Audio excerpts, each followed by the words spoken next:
Ողջույն սիրելի հայրենակիցներ, եթերում Նանտապանն է։ Եվ այժմ մեր զրուցակիցն է Ազատ քաղաքացի հասարակական կազմակերպության նախագահ, քաղաքական վերլուծաբան պարոն Հովսեփ Խուրշուդյանը։ Ողջունում եմ պարոն Խուրշուդյան։ Ուրախ եմ տեսնելու ձեզ Նանտապանում։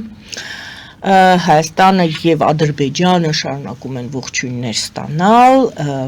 տարբեր ձևակերպումներով։ Մակրոնը ասում է ողջունում է Հայաստանի Ադրբեջանի միջև բանակցությունների ավարտի մասին հայտարարությունն է ողջունում հետաքրքիր է Չինաստանի ստացած ողջույնը արտգործնախարարության խոսնակը ասում է Չինաստանը ողջունում է Հայաստանի եւ Ադրբեջանի միջև խաղաղության գործընթացում ձեռք բերված դրական առաջընթացը հիմա այս ձևակերպումից սկսենք մեր հարցը ինչ ենք ձեռք բերել նրանք ասում են առաջընթաց ենք դրական առաջընթաց ենք ձեռք բերել որն է այդ դրական առաջընթացը ըստ ձեզ որը ձեռք է բերել տվյալ դեպքում Հայաստանը ինչ դրական առաջընթացի մասին է խոսքը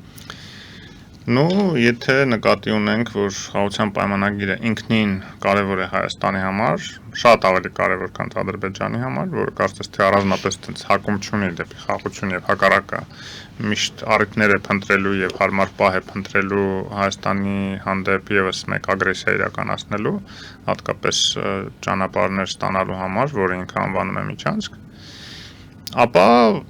այն, որ խաղաղության պայմանագրի բոլոր կետերը համաձայնեցված են, դա իհարկե կարելի է դրական ձեռքբերում համարել, բայց եթե հաշվի ենք առնում, որ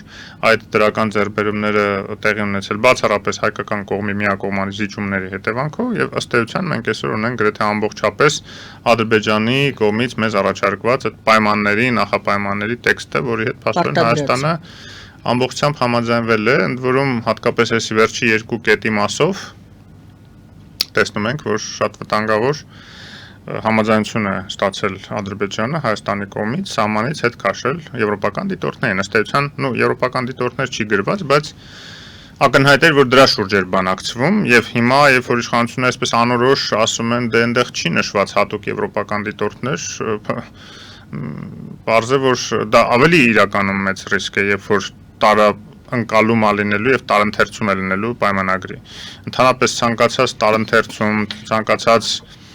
մեկնաբանություն, եթե տեղ է թողնված այդ տարընթերցման եւ մեկնաբանության համար, միշտ գործում է նրա օգտին, ով որ ուզում է խախտի այդ պայմանագիրը, հա։ Եվ միշտ կարող է ասել, որ ոնց որ նոյեմբերի 9-րդ կետը, հա, Ռուսաստանը այնտեղ միջանցք գրած չի, բայց Ադրբեջանը ասում է միջանցք պետք է տակ։ Այնտեղ FSB-ի զորք կանգնելու մասին գրած չի, ընդհանրապես գրած է վերահսկողություն, բայց Հայաստանը ասում է, դե այդ վերահսկողությունը on-line է կարող եք անել, այնտեղ տեսանկարահանող սարքեր կդնենք ճանապարհին, նրանք ասում են, չէ, սխալ եք հասկացել, այնտեղ նկատի առնված, որ ներկա պետք է գտնվեն, հասկանում եք։ Հիմա նույնը այստեղ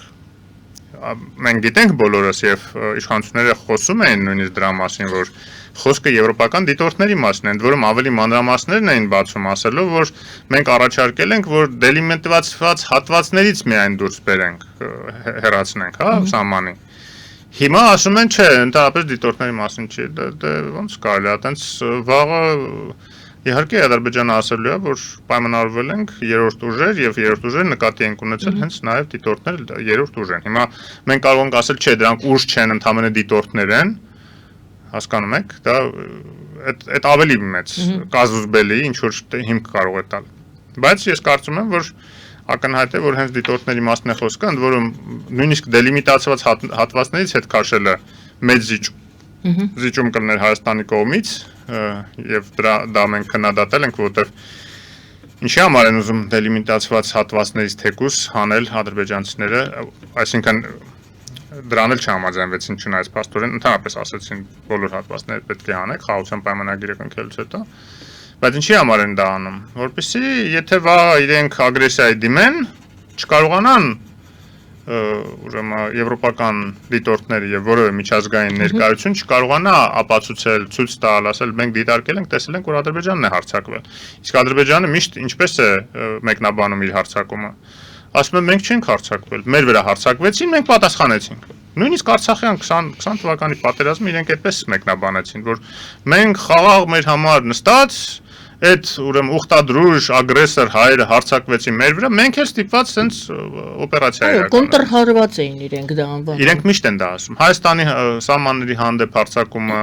եւ այն ժամանակ էլ երբ որ մենք ասում ենք մի րոպե, ռուսները այնտեղ կանգնած են, ռուսները ասում են մեր հետ գործ չունեք, մենք այնտեղ սահման չենք ճանաչում, սահմանները դելիմիտացված չեն, այնպես որ մենք չգիտենք ջերմուկը Հայաստանի մասը թե չէ կոպիտ ասած, հա, այսպես կոչված դաշնակիցը։ Իրականում Ադրբեջանի դաշնակիցը մտերմագույն, հա, Ռուսաստանը։ Այնպես որ եվրոպացիների ներկայությունը այնտեղ գոնե այս երկու տարվա մեջ փաստացի ցույց տվեց, որ երաշխիք է մեր համար, որ Ադրբեջանը չի հարձակվի եւ չհարձակվեց Ադրբեջանը, այլևս կանգ առավ այն տեղերում, որտեղ որ կանգնել էր։ Հիմա ասում է դե հանեք, ես կխոստանամ, որ խաղաղ եմ մնալու։ Էսա դուրս գալիս իր ասածը։ Եթե խաղաղ ես մնալու, ինչ ես ուզում որ հանեն։ Ինչի՞ դա խանգարում։ Ասում է բանը, հետախուզական գործունեություն են ծավալում։ Ներողություն, մեր պոստերից, մեր դիտարկման սարքերով, մեր զինվորականությունը շատ ավելի մեծ հետախուզական գործունեություն իրավունք ունի եւ անում է Ադրբեջանի հանդեպ։ Իրենք էլ մեր հանդեպ են անում իրենց պոստերից, որտեղից տեսանելիություն ունեն։ Ու հաստատ եվրոպական դիտորդների ծավալ ինֆորմացիա ստացած տասնապատիկ ավելի քիչ է։ Այդ դեպքում ինչն է նորից եմ հարցնում, ինչն են շնորհավորում, չէ՞ որ ես ներկայացեցի Մակրոնին, բայց բացի Մակրոնից ասեցի երևի երկիր չի մնացել, որ մեզ չշնորհավորի։ Մակրոն, Միացյալ Նահանգների։ Եթե վերցնենք միայն նորից չասեմ, բայց պետք է նշեմ, այդ 15-ի մասին էլ մենք դեռ շատ աղոտ է, համենայն դեպս եթե դուք գիտեք կոնկրետ այդ 15 կետերը ինչ են պարունակում, ուզում ասեմ մենք հենց դեռ չգիտենք 15 կետը, այդ մի կետը։ Չգիտենք, հիմնականում գիտենք որ խոսքը վերաբերում է տարածքային ամբողջականության փոխադարձ ճանաչման, խոսքը վերաբերում է նրան օրինակ կետ կա, որ այս համաձայնագիր ավելի բարձր ուժ ունի եւ նրան մշած կետերը ավելի բարձր ուժ ունեն, քան տեղական ուրեմն օրենսդրությունները։ Բայց դեպքում համանadrության թեման ինչի է շարունակվում տորպեդել։ Դե իշխանությունները անդադ ասում են մենք չենք հասկանում ինչի են շարունակում, որովհետեւ այստեղ այդ հարցը լուծվել է։ Էլ չասած որ համանական դատարանը հատուկ որոշում ունի, հա։ Բայց Ադրբեջանի պահվածքն է հետարքիր։ Տեսեք, նախ հայտարարությունը այդ համաձայնությունների մասին ոնց ես հասկանում եմ, եղել է պայմանավորվածություն, համատեղ հայտարարությամբ հանդես գալ։ Իրենք խախտել են այդ պայմանավորվածությունը, առաջին իրենք են հանդես եկել։ Երկրորդը, համ հայտարարում են, որ համաձայնության են եկել,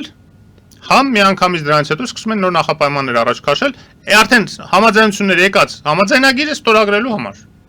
Ասում են, այո, մենք բոլոր կետերը համաձայնագրել ենք, ամեն ինչ խաղաղության պայմանագիրի պատրաստ է, բայց որպեսզի ստորագրենք, այս կետերն է պետք է անենք, Մինսկի խումբ պետք է համաձայնվեք լուծարենք, ժամանական փոփոխություններ պետք է անենք եւ այլն։ Այսինքն դա ցույց է տալիս, որ իրենք առանձնապես հակված չեն, նույնիսկ այս ստորագրելու։ Իրականում այն, որ Հայաստանի իշխանությունները այսպես անսպասելի զիջել են այդ երկու քայլ, իսկ դու գիտեք, այդ գնում գալիս էր այդ փաթեթը։ Մերոնք ասում են, լավ, շատ եք ուզում եվրոպական դիտորդներին հանենք, գոնե այսպես բան անենք, դելիմիտացված հատվածներից անենք, կամ շատ եք ուզում հայցերը հետ քաշենք, գոնե երաշխավորենք, որ հետագայում այս թեմաներով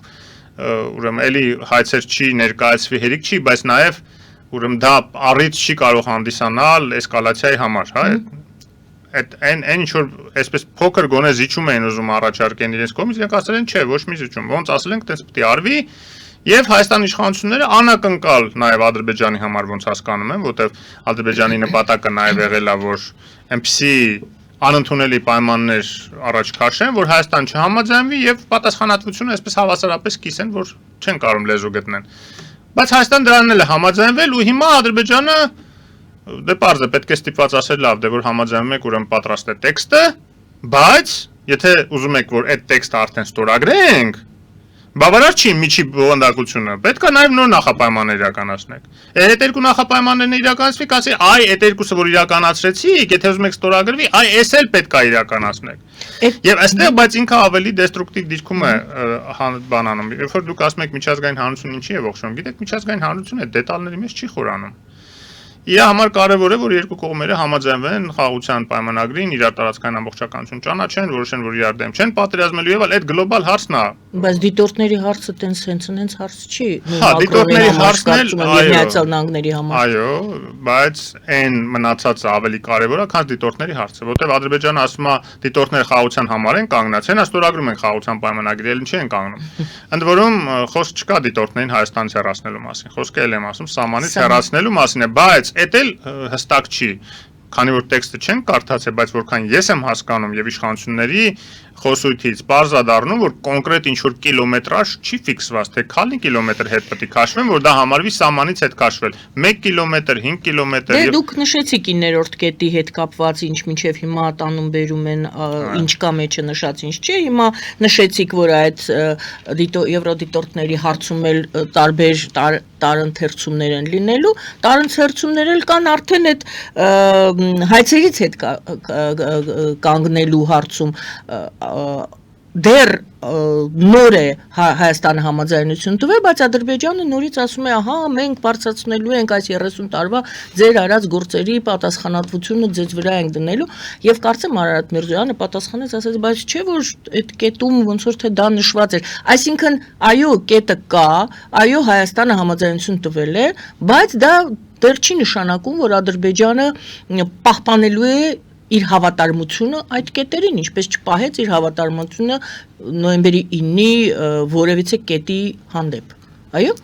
Այո, եւ այստեղ իհարկե ռուս-ադրբեջանական տանդեմի հետ մենք գործ ունենք, որովհետեւ Ռուսաստանն էլ անընդհատ հիշեցնում է Ադրբեջանին,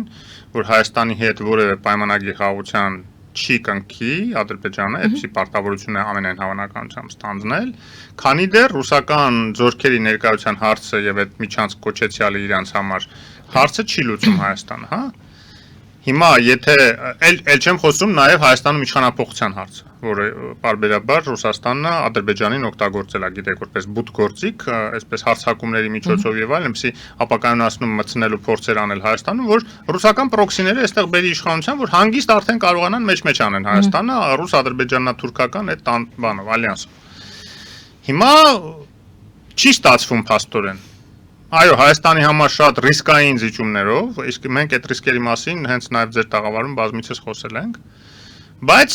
գլոբալ իմաստով, եթե խաղաղության պայմանագիր է ստորագրվում, հասկանալի է, որ լիցքաթափվում է իրավիճակը, լարվածությունը ամբողջ տարածաշրջանում, հայ-թուրքական հարաբերություններն են սկսում կարգավորվել, որտեղ Թուրքիայի համար ընդհանրապես էլ ոչ մի բան չի մնում խոչընդոտ եւ իրենք անդադ միջազգային հարթակներում առաջ ասում են դե քանի որ այնտեղ Հայաստանը օկուպացրել է տարածքներ, հետո իրանց ասացին մի րոպե, հիմա այլ ոչ մի օկուպացված տարածքներ չկա, հիմա ինչ չեք հաստատում։ Ասում հա հիմա մնացել է այնքան որ միած ստորագրեն այդ խաղաղության պայմանագիրը Ադրբեջանի հետ ու մենք արդեն դիվանագիտական հարաբերություններ կհաստատենք, սահմանները կբացենք։ Հիմա որ այդ ստորագրվի, արդեն Թուրքիան որևէ հիմք չի ունենալու չհաստատել դիվանագիտական հարաբերություններ եւ չբացել սահմանները։ Իսկ դա բերելու է մի կողմից հայ-թուրքական հարաբերությունների կարգավորման գործընթացի մեկնարկի, որը լիցքաթափելու է նաեւ մեր անվտանգային ռիսկային միջավայրը, որտեղ Թուրքիան միշտ դիտարկվել է որպես սպառնալիք, իսկ եթե հիմա բարձր, եթե դիվանագիտական հարաբերություններ չունի բլոկադա իրականացնում, այդ սպառնալիքը հիմնավոր է։ Եթե բլոկադան հանում է, դիվանագիտական հարաբերություններ է հաստատում, տնտեսական հարաբերություններ են սկսում ձևավորվել, այդ սպառնալիքը չեմ ասում միանգամից վերանում է, բայց գնալով թուլանում է, նվազում է։ Եվ որքան նվազում է թուրքական սպառնալիքը Հայաստանի հանդեպ, այնքան նվազում է Ռուսաստանի ազդեցությունը Հայաստանի հանդեպ։ Եվ Ռուսաստանի կարիքը ընդհանրապես այստեղ պահելու Հայաստանի համար,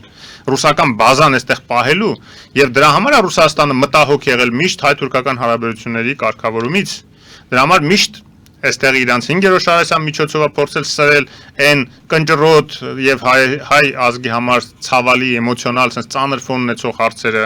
եւ Ադրբեջանին միշտ փորձել ստիպել որ հանգարց Հայաստանի հետ որևէ բան չստորագրի որ դրա հետևանքով նաեւ դրա արդյունքում նաեւ հայ-թուրքական հարաբերությունները չկարգավորվեն հասկանում եք բոլոր գործիքակազմը օգտագործել է որ հայ-թուրքական հարաբերությունները չկարգավորվեն ավելին ասեմ ձեզ 92 թվականին երբ որ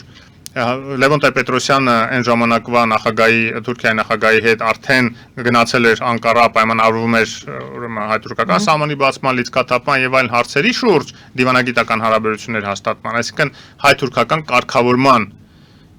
Ելցինը, տեսեք նույնիսկ Ելցինը ժողովրդավարական երկրի ղեկավարը, բայց սիստեմը կայսերական այնպես էր գործում եւ KGB-ն այնպես էր գործում, որ ստիպեցին որ Ելցինը 40 տանկ ավելի շուտ քան Հայաստանը ստացավ իր փայաբաժինը սովետական զինամթերքից 40 տանկ տվեցին Ադրբեջանին եւ Ադրբեջանը հարձակում սկսեց հյուսիսային ուղղությամբ Արցախի, դուք հիշում եք այն խոշոր կորուստները, որ մենք ունեցանք Շահումյանի շրջանը, Մարտակերտը, համարյա Ստեփանակերտ էին հասել, այդ 40 տանկերի շարասյունը, ընդ որում ռուսական բաներով, վարորդներով, էկիպաժներով, հա, անձնակազմներով, եւ մեծ ծանր գին նստեց մեր վրա, ընդ որում ոնց ես հասկանում եմ նաեւ այդ գինը քաղաքական էր, այսինքն Լևոն Տեր-Պետրոսյանի հրաժարումը այդ հայ-թուրքական կարգավորման գործընթացից, որից հետո նոր Հայաստանին էլ տրամադրեցին ինչ-որ զենքեր, զինամթերք, որ կարողանան կանգնեցնել այդ շարասյունը։ Տեսեք, ինչքան կարևոր է Ռուսաստանի համար, որ հայ-թուրքական հարաբերությունից չկարգավորի, ամեն ինչի պատրաստ էին գնալ դրա համար եւ միշտ են պատրաստ եղել, անկախ նրանից թե ով է եղել նաեւ ղեկավարը Ռուսաստանում, դեմոկրատ Ելցինը, թե KGB-ական ուրեմն Պուտինը։ Այնպես որ այո, այս իմաստով ես վստահ եմ, որ այդ ձևական նաև հայտարարությունը Ռուսաստանից, որ հա դե լավ է, որ կարգավորվում է եւ այլն, զուգահեռաբար ստվերային ճնշում է գործադրվում Ադրբեջանի վրա, որ լավ, համաձայնվե Հիմա ինչ է ասում Ադրբեջանը։ Ասում ախր ես այնպեսի պայմաններ էի դրել, որ Հայաստանի արժեվ, այն հույսով որ չեն համաձայնվի դրան, բայց նույնիսկ դրան են համաձայնվել։ Ռուսաստանը ասում է հիմա լավ, ոչինչ, որ դրան էլ համաձայնվել են, ողջունենք, որ համաձայնվել են, ողջունենք, որ արդեն ամեն ինչ կարգավորված է, բայց նոր նախապայմանների ստորագրման համար էս դեպքում արդեն։ Հա, ես վստահել չեմ նաև, որ դա միայն ադրբեջանական նարատիվ է, միայն ադրբեջանական գաղափար է։ Դա համատեղ ուրեմն կարող է բան լինել, կոմպրոմիսային տարբերակ Ռուսաստանի եւ Ադրբեջանի միջև այս խաղաղության պայմանագիրը չստորագրելու ուղղությամբ։ Ռուսաստանի արձագանքը այդ առումով շատ հետաքրքիր էր, նա չշտապեց արձագանքելու, նախ նշենք անպայման, որ հայկական լրատվամիջոցների այսպես պաշտոնական լրահոսից վերցնում ենք, որ հայկական կողմի նախաձեռնությամբ տեղի ունեցել Պուտինի հետ Փաշինյանի զրույցը, այսինքն Փաշինյանը ներկայացրել է Պուտինին այս իրավիճակը կամ բացատրություններ է տվել։ Եվ դրանից հետո միայն մենք ստացանք Ռուսաստանի արձագանքը, որում այո ասվում է հետևյալը, ասում է, չգիտեմ, ողջույն բառը ես ճիշտ ասած աչքովս չընկա, բայց դե երևի թե ողջունում են, բայց ասում են դուք մինչև ստորագրելը դեռ բանակցելու շատ հարցեր ունեք, եւ մենք հիշում ենք, որ այդ եռակողմ մեր պայմանավորվածությունները նորից հիշեցնում է Ռուսաստանը եւ ասում է եկեք մեր հարթակում նոր շարունակենք այդ բանակցությունները եւ նոր եկեք ստորագրության։ Այսինքն հիմա պարզ չէ Ռուսաստանի դերակատարումը ինչումն է կայանալու, եթե Ռուսաստանը նորից հիշեցնում է այդ եռակողմը Ադրբեջանին եւ Հայաստանին, ասում է ես չգիտեմ դուք այնտեղ ինչ եք ստորագրել, ինչ եք համաձայնվել, բայց դուք իմ առջև ունեք դեռ պարտավորություններ, դուք ինձ տալիք ունեք եւ եկեք դեռ տեսնենք դուք ստորագրում եք այդ խաղաղության պայմանագիրը ձեր թե ոչ։ Հենց ես դա նկատի ունեմ, որ իրենք էլ են փաստորեն բացահայտում, որ կա այսօր ալյանս ռուս-ադրբեջանական չստորագրելու հարցում։ Ներողություն, այստեղ պարզապես հարց տամ։ Ալյանս թե այստեղ արդեն երևում է ոչ թե որ Ռուսաստանը գուցե ինչ որ մի հատվածում եղել է ալյանս ռուս-ադրբեջանական, բայց հիմա Ռուսաստանը ոնց որ երրորդ կողմ է պարզվում է։ Մենք կարծել ենք, որ Հայաստան եւ Ադրբեջան երկու կողմ ենք մենք, պարզվում է այստեղ կա եւ երրորդ կողմը, որը նոյեմբերի 9-ին էլ կար։ Ոչ թե երաշխավոր, ոչ թե կողմնապահ միայն Ադրբեջանին, այլ երրորդ շահագրգիռ կողմ, այո, այդպես է ստացվում։ Տեսեք։ Նախ շատ հետաքրքիր է, որ այս խաղաղության պայմանագիրը ինչպես ստացվեց, որ չներառեց այդ այսպես կոչված Զանգեզուրի միջանցքի կամ Մեղրի ճանապարհի հարց, ընդհանրապես ապաշրջափակման հարցը։ Ինչպես դուրս մնաց այս պայմանագրից այդ հարցը։ Ակնհայտ է, չէ՞, որ եթե այս պայմանագիրը ստորագրվում էր եւ այդ հարցը մտնում էր պայմանագրի մեջ, իսկ այդ հարցը կարող էր մտնել մենակ այն համաձայնությունների շրջանակներում, որ արդեն ձեռք էին բերվել եվրոպական միջնորդությամբ, այսինքն զուգահեռության, հայլայնության, իրավազորության, հա, փոխադարձ տարածքային ամբողջականության եւ ինքնիշխանության սկզբունքի հիման վրա պետք է ապաշրջափակումը տեղի ունենար, չէ՞։ Հիմա եթե դա ստորագրվում էր եւ խաղաղության պայմանագրով էր ստորագրվում, նոյեմբերի 9-ի պայմանագիրը ջրվում էր ընդհանրապես։ Որտեղ նա ավելի միջանկյալ դեր ունի, դա ընդհանրապես զինադադարի մասն պայմանագիր, իսկ խաղաղության պայմանագիր է։ Վերջնական բոլոր հարցեր լուծող պայմանագիր էր լինելու եւ ջրվելու էր այդ հարցը։ Բայց ռուսները դրա համար նախ Ադրբեջանի միջոցով հասան նրան, որ ընդհանրապես դուրս գա այդ կետը այս պայմանագրից, 1 Եվ երկրորդը հիմա էլ պնդում են, որ նույնիսկ այս խաղաղության պայմանագիրը, քանի որ սա զրկելու է ըստ էության ինչ որ իմաստով, հա, ինչ որ չափով զրկելու է Ռուսաստանին Ադրբեջանին որպես բուտ գործիք Հայաստանի դեմ օգտագործելուց, որովհետև եթե խաղաղության պայմանագիրը էլ ուժով չի կարող որևէ հարց լուծել, Չեմ ասում չի անի, բայց դա ավելի ծանր կնստի իր վրա, նույն Ադրբեջանի վրա, միջազգային հանրության նաև տեսակետից, հա։ Բայց Ռուսաստանը փաստորեն զրկվում է այդ գործիքակազմից շատ թե քիչ եւ դրա համար ուզում է միջև այդ զրկվելը իր ստանալիքը ստանա։ Եվ իր ստանալիքը էլի եմ ասում, այդ FSB-ի ներկայությունն էլի երակողմը շատակելը դա Այո, ասում է այդ որ երակողմը ջրում եք փաստորեն այս խաղաղության պայմանագրով, գոնե իմ փայը տվեք, այդ FSB-ի ներկայության հարցը լուծեք, հետո գնացեք ինչ ուզում եք արեք։ Այդ մեկ, երկրորդը։ Այս խաղաղության պայմանագիրը ինչքանով է հետաքրքիր, որ ռուս-թուրք-ադրբեջանական ալյանսը քանդում է, որտեղ այստեղ բերվում են հակասությունները այդ երեքի այդ ստորագրմամբ, որտեղ այդ ստորագրման մեջ շահագրգռություն կա Թուրքիայի, որտեղ դրանով Ռուսաստանի ազդեցությունն է թույլանում տարածաշրջանում, դրանով պակասելու են միջազգային ճնշումները իր վրա Հայաստանի հանդեպ իր բլոկադայի եւ դիվանագիտական հարաբերություններ չհաստատելու հարցում, բայց նաեւ դրանով հույս է առաջանում, որ այդ արևելք-արևմուտք տրանսպորտային հոսքերը վերջապես Թուրքիայով կանցնեն, այլ ոչ թե Վրաստան սև ծովով, ոնց որ միջև հիմա է, կամ Վրաստան Թուրքիա, որով ավելի երկար ճանապարհ է եւ նաեւ ռիսկային Ռուսաստանի կողմից խոցելիության տեսակետից։ Ես միշտ ասել եմ 20 կիլոմետր հեռավորության վրա հրետանին կանգնած է այդ ճանապարհը, երբ ուզենան կարող են խոցել եւ այդ ճանապարհը անգործունակ է դառնալու, թե երկաթգիծը, թե ավտոմոբիլային ճանապարհը, թե նավթամուղը, եթե դրան հասնի, հա։ Իսկ Օբրայենը ինչ էր ասում Բաքվում։ Բաքվում ասում էր, եթե ուզում եք կոպիտ ասած, թարգմանում եմ իր ասածը, եթե ուզում եք կայուն հարատև խաղաղություն լինի տարածաշրջանում եւ այս եւ այդ խաղաղության հասնելու համար այս երեք երկրները պետքա կապված լինեն ընդհանուր տնտեսական եւ անվտանգային շահերով, իսկ այդ տնտեսական անվտանգային շահերը արևելք-արևմուտքը Ադրբեջան, Հայաստան, Թուրքիայով անցնելու մեջ է։ Ընդ որում հատուկ շեշտել էր, որ հայկական ճանապարհը ավելի նախընտրելի է Միացյալ Նահանգների համար, քան վրացականը։ Այսինքն Մեղրիով անցնելու են եւ նավթատարեր, նոր նավթատարեր եւ գազատարեր, որը Թուրքմենիայից արդեն կարող էր գալ։ Իդեպ թուրքմենական գազի մասով մի երկու բան հետաքրքիր ասեմ, տեսեք։ Հիմա Ադրբեջանը պայմանավորվում է Եվրոմիության հետ գազի ծավալներ ավելացնելու շուրջ մատակարարումների։ Դուք գիտեք, որ ինքը արդյունահանման տեսակետից այդքան հեշտ չի իրականացնել։ Հիմա ինքը Սլովենիայի հետ պայմանավորվեց նաև մեծ խմբականակ, արդեն Սլովենիային պետք է մատակարարի, ինքը կամաց-կամաց այդ քաղաքական ազդեցությունը գազի միջոցով տարածում է։ Այն ինչ որ Ռուսաստանն է ժամանակին անում, եւ Եվրոմիությունը տեսավ ինչ քրական գավ Ռուսաստանի ձեռքը, բայց հիմա մտածում են Ադրբեջանը դե գերտերություն չի, այդպիսի մեծ հավակնություններ չունի ինչպես Ռուսաստանը, որ մեր վրա ճնշում գործադրի, բայց լավ չեմ պատկերացնում, որ լավ էլ Ադրբեջանը գոնե տարածաշրջանային ապակայունացում, դեստրուկտիվ գործընթացներ սպասարկելու համար այդ ճնշումը Եվրոպայի վրա ուզում է ունենալ, հա։ Հիմա ինչ է անում Ադրբեջանը։ Թուրքմենիայի հետ պայմանավորվում է, ասում են ձեզ քաղաքական ազդեցություն պետք է Եվրոպայում, պետք չէ, հա, թուրքմեններին ինչին է պետք Եվրոպայի, իրանք իրանց փողի տեր են, որ ասում է իրանց համար Միջին Ասիայում ծվարած երկիր են, արտաքին հարաբերություններ գրեթե չունեն։ Ու փակ։ Չեզոք փակ երկիր է։ Ասում են դուք այդ գազը ոչ թե մատակարարեք Եվրոպային Ադրբեջանի միջոցով, այլ դուք մեզ վաճառեք, մենք ում կմատակարենք, այդ նույն գինը մենք ձեզ տալիս ենք։ Բայց ծավալներն է ավելանում ադրբեջանական գազի արդեն, որովհետև դա եթե Ադրբեջանը գնում է այդ գազը, ծավալը մեծանում է ադրբեջանական գազի։ Դա արդեն կոչվում է ադրբեջանական գազ։ Իդեպ ոնց որ Թուրքիան է անում։ Թուրքական հաբի իմաստը ո՞րն է։ Ինքը ռուսներից առնում է այդ գազը, վերավաճառում է Եվրոպային։ Եվրոպան էլ ասում է դա դա ռուսական գազ չէ, արդեն թուրքերը առել են, մենք էլ իրենց առնում ենք։ Չնայած սանկցիա չեն կիրառել գազի հանդեպ։ Դուք գիտեք, միջև հիմա Եվրոպան սանկցիա չի կիրառել եւ գազ է առնում Ռուսաստանից եւ հեղուկ գազ նաեւ 24 թվին ամենամեծ ծավալների հեղուկ գազն էր առել Ռուսաստանից Եվրոմիությունը իդեպ ստեղել նաեւ ամերիկացիները երբ որ երկակի ստանդարտներում մեղադրում են Եվրոպային այդ փոխադարձ է հա այդ ցավոք սրտի գերտերությունը այդ մեղքը գործում են Եվրոպացիներն էլ հա տնտեսական շատ ծանր վիճակում չհայտնվելու համար տենց հեղուկ գազը գնում են Ռուսաստանից հսկայական ծավալի գումարներ վճարելու որը վերջը պատերազմ է սպասարկում Ինչևէ, ուզում ասեմ, Ադրբեջանը թուրքերից լավ սովորել է դա գնել գազը եւ արդեն որպես սեփական գործիք նաեւ այդ ծավալների շնորհիվ ազդել ուրեմն Եվրոմիության վրա, չնայած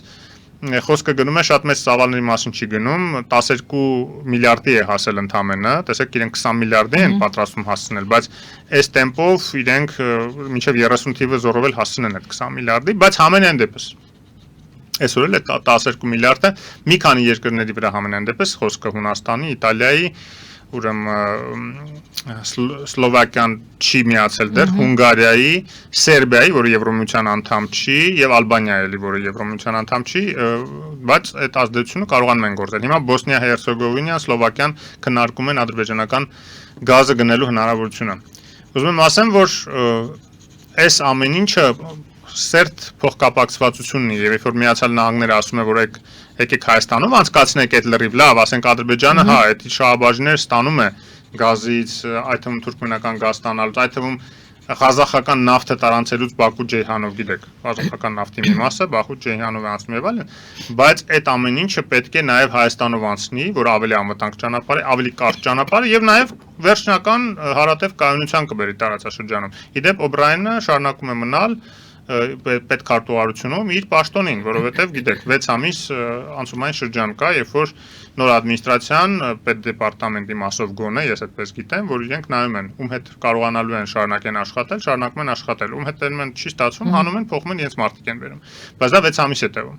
Եվ կարծում եմ 6 ամիս Օբրայենը դեռ կլինի եւ այդ քաղաքականության փոփոխությունը, եթե գլոբալ Տրամպի կողմից չլինի, ասենք ինչ որ կտրուկ, ինչ որ հրանք, որ այսպես արեք կամ այնպես արեք, այնպես է արվելու, ոնց որ ավանդաբար եղել է եւ ոնց որ այդ օղակները, ստորին օղակներն են որոշելու, մանավանդ Մարկո Ռուբիոյի դեպքում էլ գիտենք, որ բավականի բարենպաստ դիրքորոշում ունի Հայաստանի մասով։ Այնպես որ այս ամբողջը, քանի որ փոխկապակցված է, մենք տեսնում ենք, թե այդ ինչն է ստիպել նաև Հայաստանի իշխանություններին այդպիսի կտրուկ եւ ես էլ եմ ասում շատ ռիսկային իմ տպավորությամբ, բայց այդ քայլը անել համաձայնություն տալ այդ երկու կետերի մասով։ Այդ անորոշությունները թողնելով, այդ մեկնաբանությունների տեղիքը թողնելով, բայց նաև այդ ռիսկը թողնելով, որ Ադրբեջանը ուրեմն կարող է հետագայում իր ձևով մեկնաբանի։ Բայց մյուս կողմից փակուղու մեջ դնելով Ադրբեջանին, ենթադրում եմ կռահելով եւ հասկանալով, որ Ադրբեջանը նույնիսկ դրանից հետո չի ստորագրելու փաստաթուղթը եւ Ադրբեջանին դնելով միջազգային հանրության առջեւ որպես դեստրուկտիվ կողմ, որը նույնիսկ այս պայմաններում, որ ամբողջապես փաստորեն ադրբեջանական տեքստն է դարել, իրենց ուզած տեքստն է դարել, բայց նույնիսկ դա չի ստորագրում, այսինքն չի ուզում խաղաղություն։ Դիտարկենք Թուրքիայի եւ Ռուսաստանի դերակատարումները այս պատմության մեջ։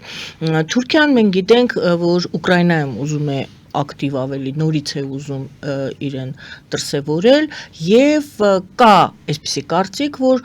այս ամենի հետևում իհարկե Թուրքիան վերջին դերը չի կատարում, որ Ադրբեջանին էլ դրթի եւ հայ-ադրբեջանական հարաբերությունները կարգավորի, քանի որ մենք տեսանք Թուրքիայի ակտիվությունը նախ Թուրքիան բացի ասում է, որ այժմ իր օրակարգում է հայ-ադրբեջանական, ուրեմն հարցի կարգավորումը, որ Հարավային Կովկասում խաղաղություն լինի, երկրորդը մենք տեսնում ենք Արարատ Միրզոյանի հայտարարությունը, որ շատ ակտիվ հիմա աշխատում են թուրքերի հետ, կարծես թե Թուրքիան ցույց է տալիս համենայն դեպս, որ շահագրգռված է, չի խոչընդոտի Հայաստանի եւ Ադրբեջանի ուրեմն կարգավորմանը։ Հիմա տեսնենք Ռուսաստանը։ Ռուսաստանը կխոչընդոտի թե ոչ, եւ արդյոք այստեղ Ռուսաստանի եւ Թուրքիայի շահերի հատում ենք մենք տեսնում։ Ռուսաստանը կցանկանա խոչընդոտել, Թուրքիան հակառակը կցանկանա խրախուսել։ Ընդհանրում, ոչ թե հատում, ընդհանրում։ Այո, մոտեցումների։ Հիմա Ռուսաստանի դեպքում գիտեք ուզենալ հատվեն, այսինքն իրարամերժ լինեն մոտեցումները։ Ուզենալ չուզենալու հարց չի, կարողանալ չկարողանալու հարց է։ Լինելու է, այսինքն նման է դրան թե ոչ, որ Ռուսաստանը չի կարող խոչընդոտել։ Ցանկությունը, մենք սկզբից լցնենք ցանկությունը։ Ուզում է խոչընդոտի, չի ուզում որ խաղաղության պայմանագիրը դրա մասին խոսեցին։ Լավ։ Բայց ինչով կարող է խոչընդոտել։ Այ իմ հարցը Իր խոչընդոտելու միակ ձևը Ադրբեջանի միջոցով էր, Ադրբեջանին ճնշել, հիշեցնել պարտավորությունները Ադրբեջանի, որը նա տվել է Արցախը հայաթափելու դիմաց։ Մենք հիշում ենք, ինչ սուս-փուս ռուս խաղաղապահները հանձնեցին Արցախի բնակչությանը այդ ադրբեջանական զորքերին, չէ՞։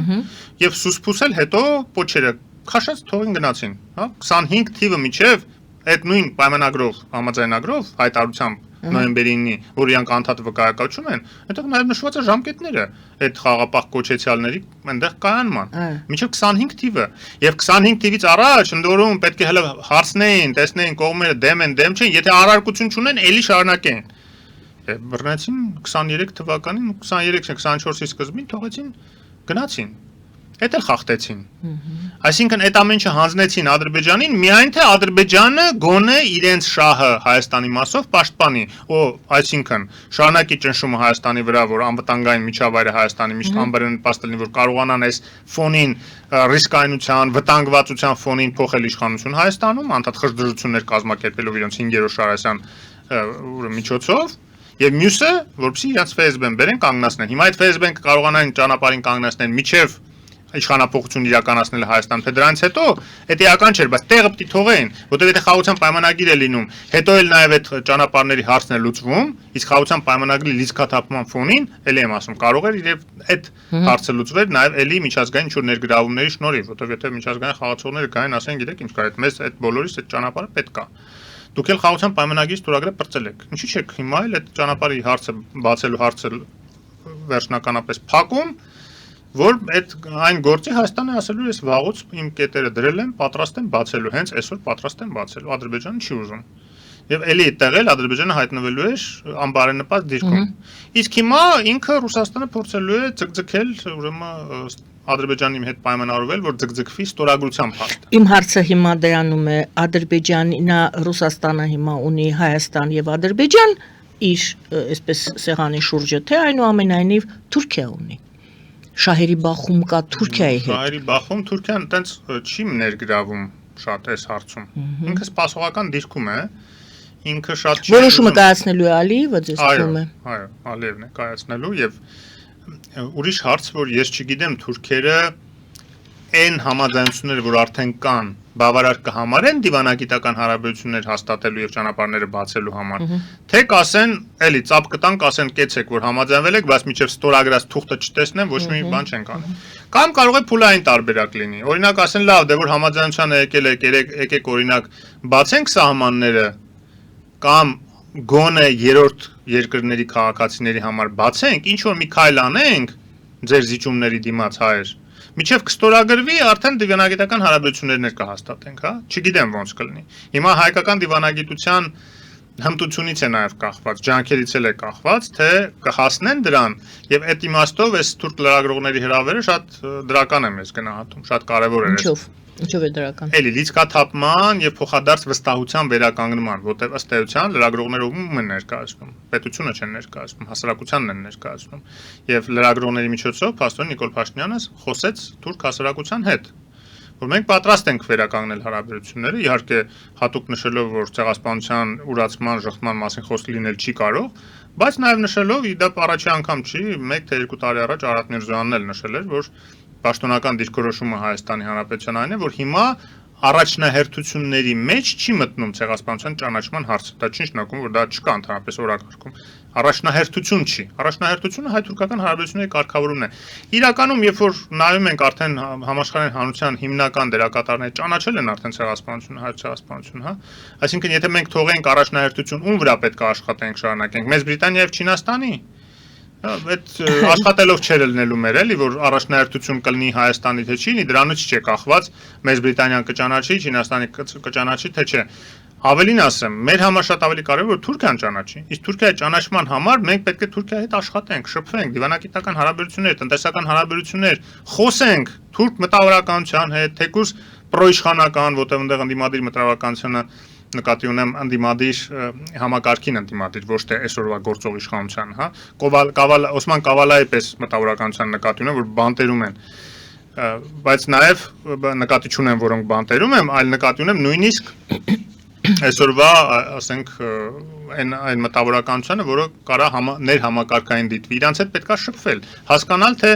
ինչ տարբերակով կարող է այդ ցեղասպանության ճանաչումը լինի։ Իդեպ կամած դրան գնում էր։ Տեսեք Էրդողանի 2 անգամ 11-12 թվականին էր, եթե չեմ սխալվում, 2 տարի ինքը իրար հետևից ցավակցություն էր հայտնում։ Չէր ասում ցեղասպանություն բառը, բայց հայկական զոհերի մասով ցավակցություն էր հայտնում։ Այսինքն կար այդ քայլերը, դեռ պետք էր աշխատել լուտողությամբ, կարող է մի օր էլ, եթե իրենք վստահ լինեն, որ դա չի վերածելու տարածքային պահանջի օրինակ, կարող է եւ համաձայնվեն այդ նույնիսկ ինչ որ փոխհատուցումների, հա, որ աշխատենք։ Չեմ բացառում, չնայած այն որ ասում է հիմա այս դարաշրջանում այնպեսի մեծ փոփոխություններ են տեղի ունենում, որ երբեք չգիտես թե ինչի այդ ամեն ինչը կվերածեր։ Կարող է նույնիսկ ինչ որ հնարավորություն, օրինակ հայկական ունեցվածքի վերատիրանալու են հողերի ու եկեղեցիների, չգիտեմ, են ունեցվածքի մարդիկ, բարձր չէ, իրենք էլ էին հասկանալու, որ դրանից հետո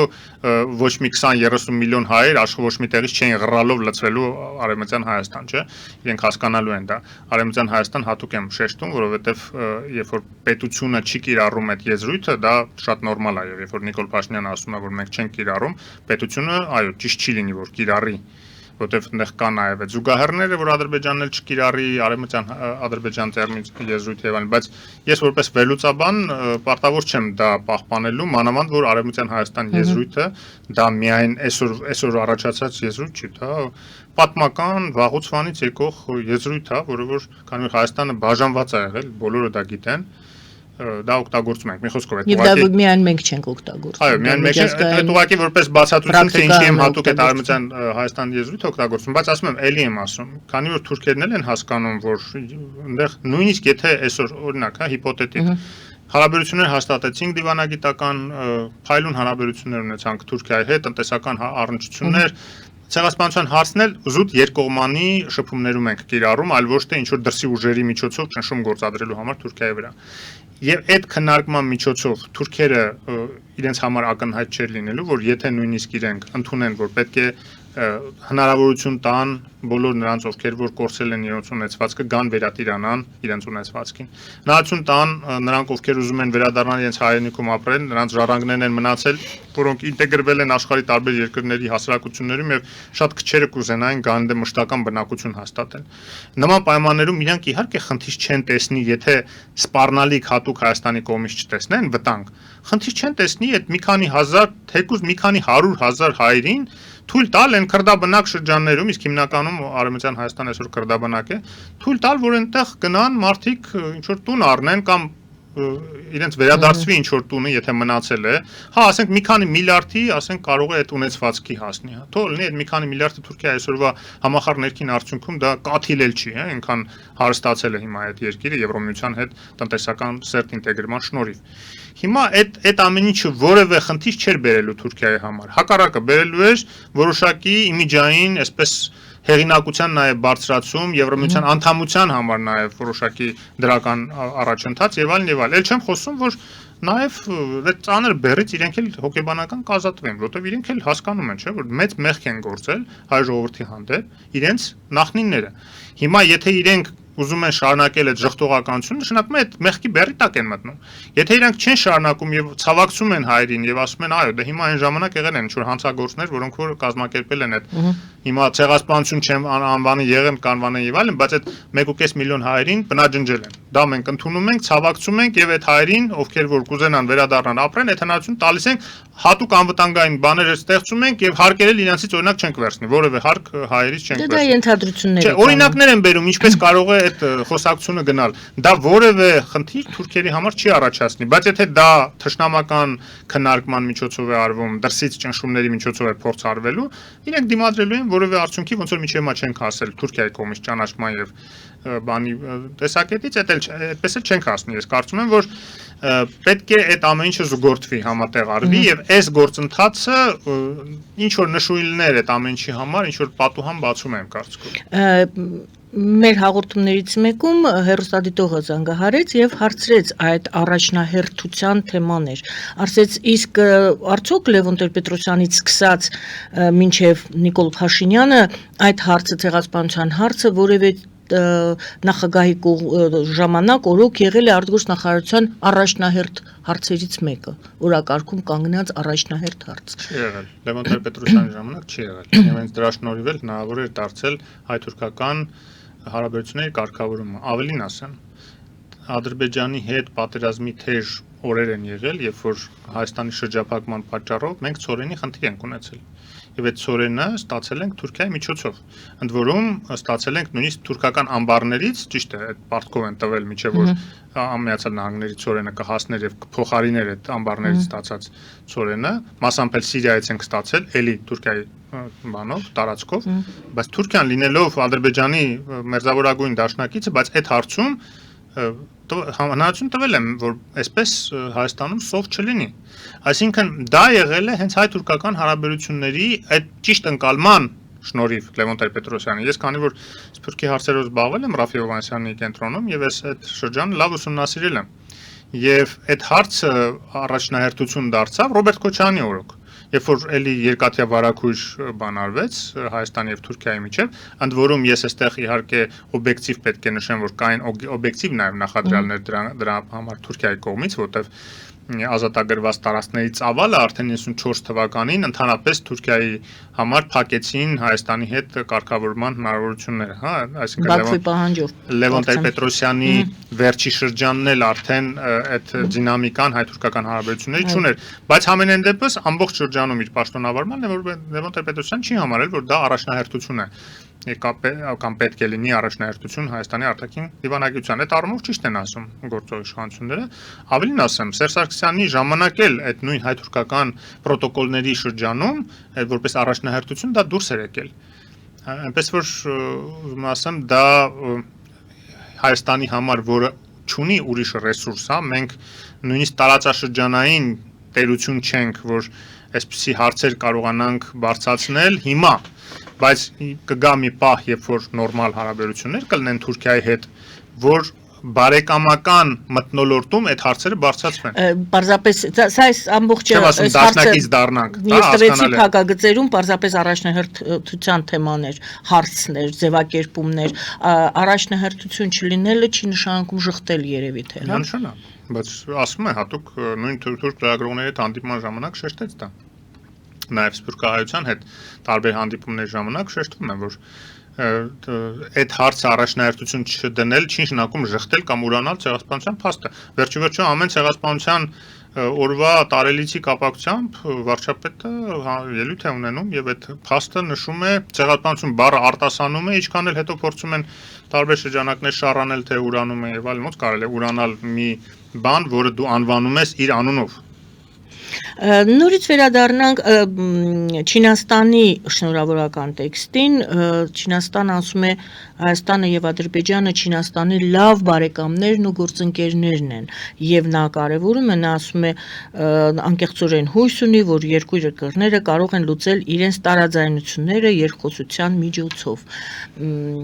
Իսկ դուք նախ Չինաստանի դիրքորոշումներ հետաքրքիր ձեր տեսակետը այնտեղ ամեն խոսքը, ամեն բառը կարծում եմ հաշվարկած է։ Եկեք Չինաստանի դիրքորոշումը, Չինաստանի այսպես արձագանքը խնդրեմ ձեզ մեկնաբանեք եւ հետո կհարցնեմ արդյոք դուք կարծում եք, որ կգա ինչ-որ պահ, երբ որ Ադրբեջանը, որը օգտագործում է նոր եւ նոր պահանջներ դնելով, որպեսի դեռ չգա ստորագրության, ինչ-որ մի պահ կանք կառնի։ Պարզապես այստեղ էլ հիշեցնեմ,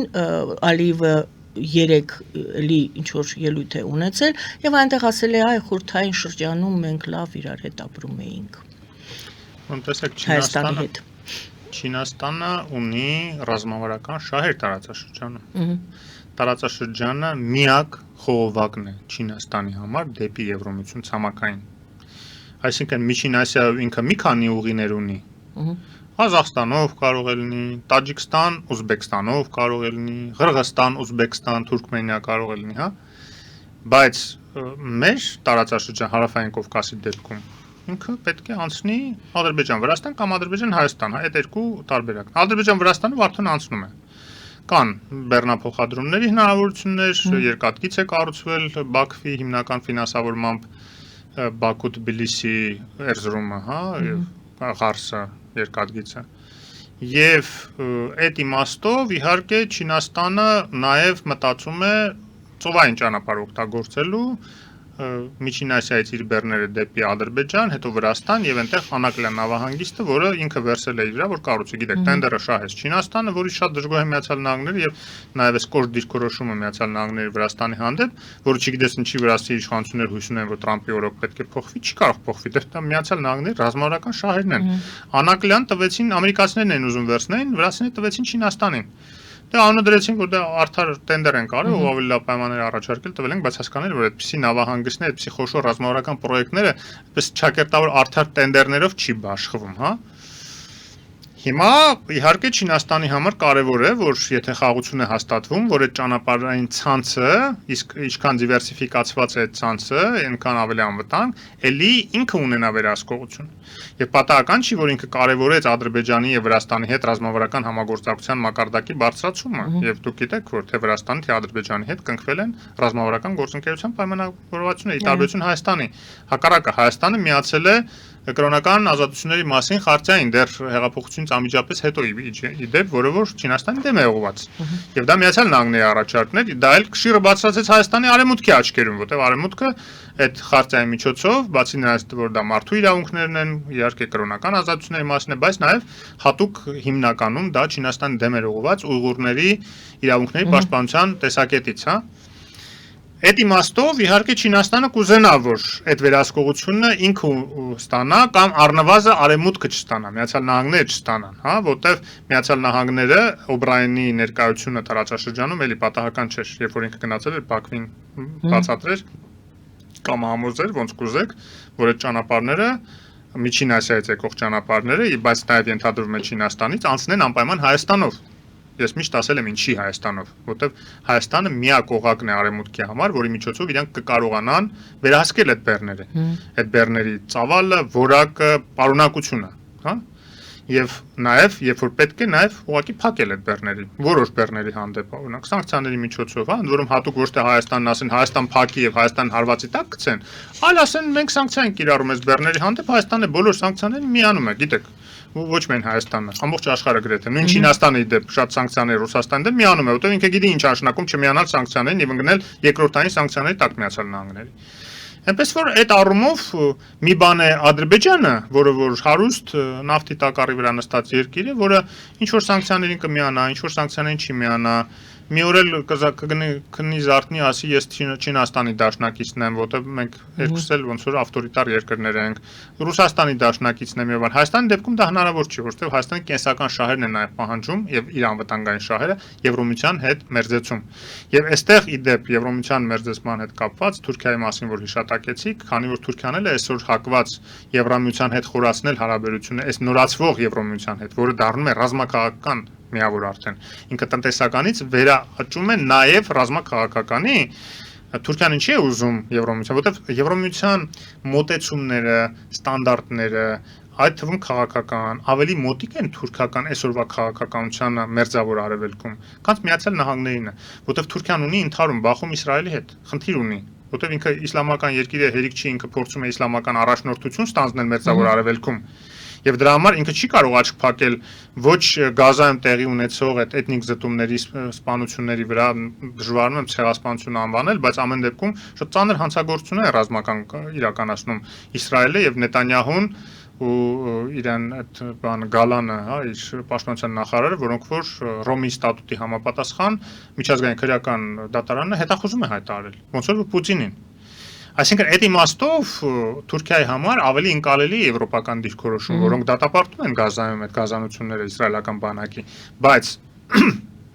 Միացյալ Նահանգները այսօր ասում է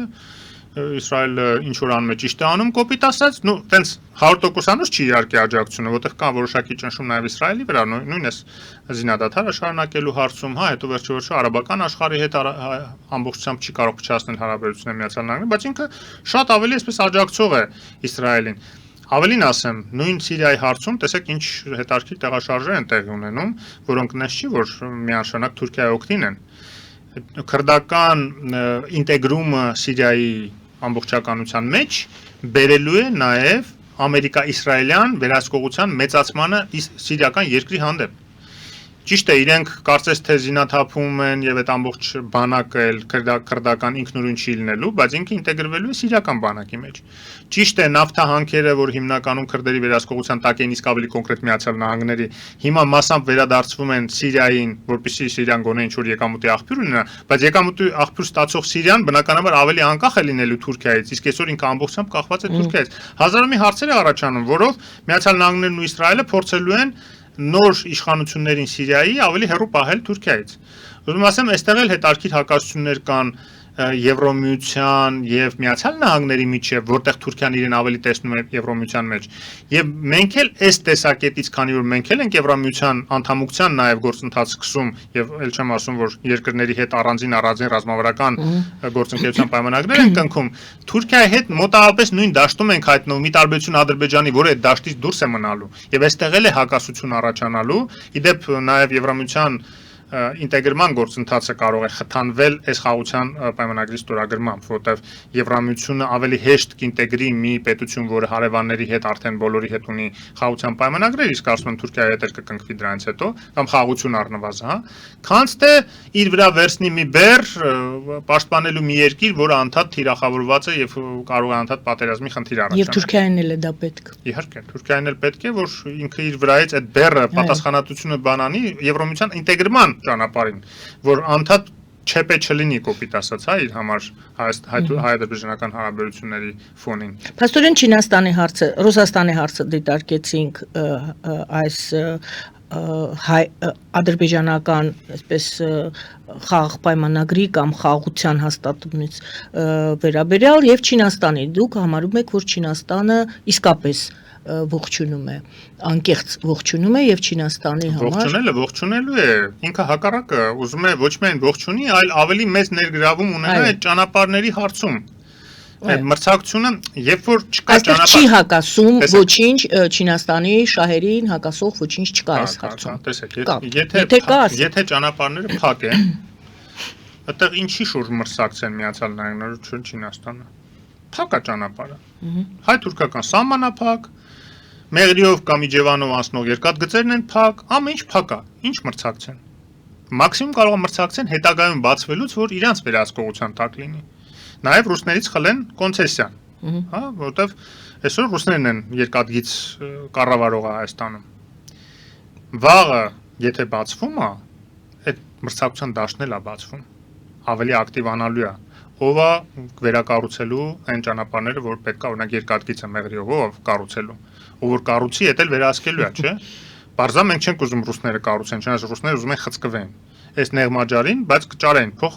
որ խցկվեն։ Արևմուտքը ինքն է ուզում, եվրոպացիները իրենք են ուզում վերակառուցեն։ Ես չեմ բացառում, որ Չինաստանն էլ կուզենա այդտեղ մտնի, որ գոնե ինչ որ վերահսկողություն, ինչ որ պարտավորություններ ստանձնի։ Իսկ այդ Անակլյան, եթե ինքն է կառուցում, հասկանալի է, որ իր բեռները ավելի լավ պայմաններով են այդտեղ անցնելու, իր վերահսկողությունը ավելի մեծ է լինելու, եթե ոչ տոտալ շատ հարցերում։ Արևմուտքին ինքը սահմանափակելու է այդտեղ անցուդարձը վերահսկողությունը եւ նույնը այս ճանապարհներին։ Այնպես որ այդ մրցակցությունը դեռ նոր է բացվելու, բայց այդ մրցակցությունը եթե ճիշտ օգտագործվի, Հայաստանն է շահելու նաև հասկանալու համար, թե ումից ինչ է ստանալու, հա, այդ տարբեր թույլատվությունների դիմաց, որը եթե ինքը ինքնիշխանությունը պահպանում է այդ ճանապարհների հանդեպ, բնականաբար իր հետ պետք է խոսեն։ Եթե ռուսական Facebook-ն է գալիս կանգնում, ոնց որ պնդում են մեր 5-րդ շահասան ներկայացուցիչները, ասում են տվեք, հենա խոստացել եք տվեք։ Այդ ժամանակ Հայաստանից ոչ մեկ չի խոսալու, կգնա Ռուսաստանին ինչ որ բաներ կմուծվեն։ Ռուսաստանը այդ նույն տորգի մեջ է, այդ նույն առևտրի մեջ է, ոնց որ Արցախը վաճառեց Ադրբեջանին, Թուրքիային ինչ որ շահերի դիմաց, գումարի դիմաց գուցե, նույնը հիմա փորձում է այդ մյուս այդ կտորը, հա, այդ թիքյանը, որ ասում է, յուղոտ,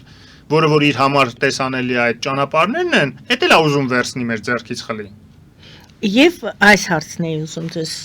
խնդրել, որ դուք մեկնաբանեք Մեծ Բրիտանիայի ռազմական կցորդի դերակատարումը Ադրբեջանում։ Ինչու է Ալիևը այսպես թույլ տվել շպիոն կոչելով ուրեմն եվրադիտորդներին, որոնք այստեղ են, եւ հանկարծ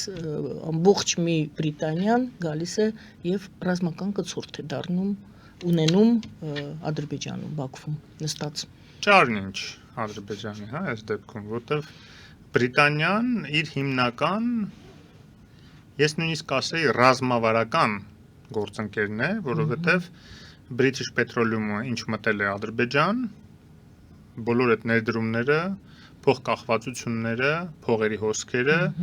արդեն տեղի ունենում բրիտանական establishment-ի, նաև թագավորական ընտանիքի հետ, որոնք որ այդ ամեն ինչին տիրապետում են, այս կամ այն ձևով,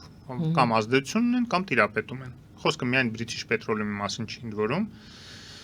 Դուք հիշում եք, որ 96 թվականին, երբ որ Լևոն Տեր-Պետրոսյանը ստիպված էր վետո դնել Լիսաբոնյան գագաթնաժողովում հատուկ բանաձևի վրա, որը որ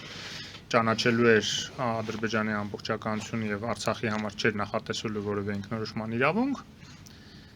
այդ ժամանակ հետո որ բացահայտվեց շատ բաներ, կարծեմ Ժիրար Լիպարատյանի հուշերում էր դա, թե WikiLeaks-ում նաև մի խոսքով ես հիշում եմ ինչ որ բացահայտումներ եղավ բավականին հիմնավոր փաստ բաներով, հղումներով, որ երբ որ նաև երանախագահողների, հա, Մինսկի խմբի երանախագահողների ներգրավումը կար այդ խոսակցությունների մեջ, երբ որ մերոնք տարակուսանք էին հայտնել, այս ինչ կոշտ ճնշում է էլի մեր վրա եւ մնացածի վրա, որ անպայման այսպիսի անընդունելի բանաձև ընդունվի, այնտեղ ակնարկվել էր, որ Միացյալ Նահանգների ադմինիստրացիայի վրա կա ճնշում նավթային կորպորացիաների կողմից։ Այսինքն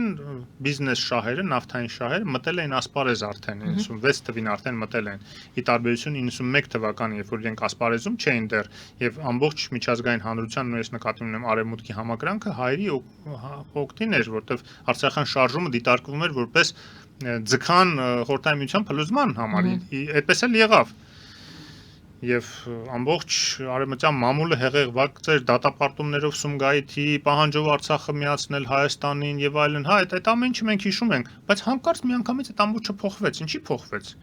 Որտեղ նավթային ընկերությունները, նավթային շահերը իսկ այնտեղ, գիտեք, 100 միլիարդավոր եվրոներ քաշեցին Ադրբեջանից նավթային ընկերությունը 100 միլիարդավոր։ Սկզբից տարանջատումը շահույթի բաշխումը 70-30 էր, գիտեք։ Այսինքն ադրբեջանական նավթից Ադրբեջանը ստանում էր միայն 30%։ Մենակ 2007 թվականին, եթե չեմ սխալվում, որ Ադրբեջանը փոխեց այդ հարաբերակցությունը, պահանջեց 50%-ը եւ ստացավ 50%։ Հիմա 50%-ն է ստանում։ Բայց էլի դուք պատկերացնում եք այդ հսկայական հարստությունը ինչ կլիներ, եթե Ադրբեջանը այդ ամբողջ մեծ մասին տիրապետեր։ Պարզ այնտեղ մեծ ներդրումներ են արվել եւ այլն, բայց այդ ներդրումները չնչին տոկոսն են այն հսկայական շահույթի, որ ստանում են։ Հիմա այդ 100 միլիարդավոր